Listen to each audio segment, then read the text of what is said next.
बिल्कुल आपको स्वागत। एक दुखद खबर पर नजर पकेबा ढेंकानाल आसुवा ये दुखद खबर होची ढेंकानाल भुवन थाना नुआ भुवन रे अघटन घटी गैस सिलिंडर निया लगी माँ एवं झील जीवंत दग्ध हो जाती। झील घरे चा बनाऊा बेले यही अघटन घटी गैस सिलिंडर लीक हुई निया लगी जाता। तेज निकटରେ ଥିବା माँ झील को बचाइवाक जाई पोड़ी जाते सहित बापा उद्धार करने को से भी पोड़ी हो जाती। गुरुतर अवस्था भुवन मेडिकल रे भर्ती मिलता सूचना मुताबक राति सिलिंडर लीक होता। भुवन पुलिस घटनास्थल में पहुंची तदंत आरंभ होती। ओटीवीर फास्ट विजुअल आप देखुं किभली भाव में मेडिकल बापा भर्ती होती चिकित्सा जारी रही। आम सीधा सड़क बाबद आलोचना करवा।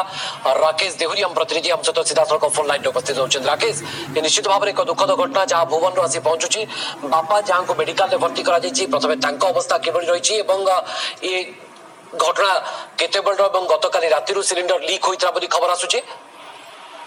हाँ भवानी आज एमती एक दुखपूर्ण घटना घटी भुवन एनएसी नुआ भुवन में सका जिते खबर टी पहुंची समस्त मन में शोकाकुल परिचय सृष्टि होता। जिते गत काली राति से रोषे करके रोषे घर केमती कौन से कारणवश गैस लिकेज होता। घर सारा गैस रोषे घर सारा गैस भरपूर रही है जहाँ आमको अग्निशम अधिकारी सूचना दी।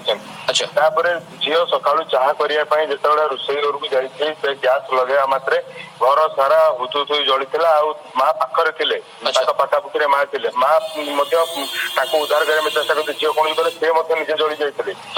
घर सारा माँ झील हुतु जलुला बेले जो अलग गोटे घरे थे बापा थे सी आसी देखिले घर भर निआ लगी जो चित्कार शुणिले से उद्धार करने चेष्टा करते। चेष्टा करने दुईटी जाक गोड़ पाखापाखि 40% उपर जली जाती। देहर निआ लगी संगे संगे भुवन गोष्ठी स्वास्थ्य केन्द्र में भर्ती कराई चिकित्सा चालू अच्छी। कथा हूँ से बचाई चेष्टा करते कि एत निआर प्रकोप एत भर से पशिया चेष्टा करते पशि पार नी।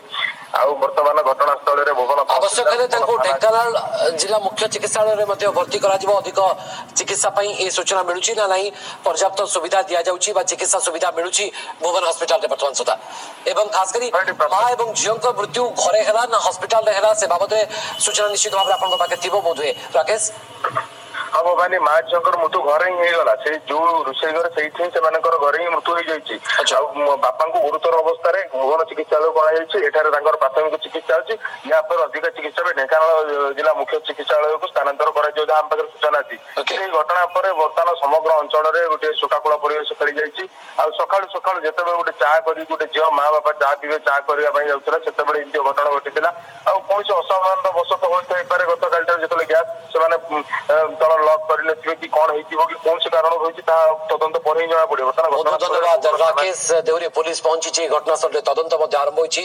माँ झील जीवंत दग्ध होती घरे ही मृत्यु घटी बापा जी बचाइवा चेष्टा करते से गुरुतर भाव में आहत होती बर्तमान भुवन हस्पिटाल में अधिक चिकित्सा भर्ती कर ओटीवीर फास्ट विजुअल आप देखिपुंट ढेंकानाल भुवन थाना नुआ भुवन में एक अघटन घटी आज सका।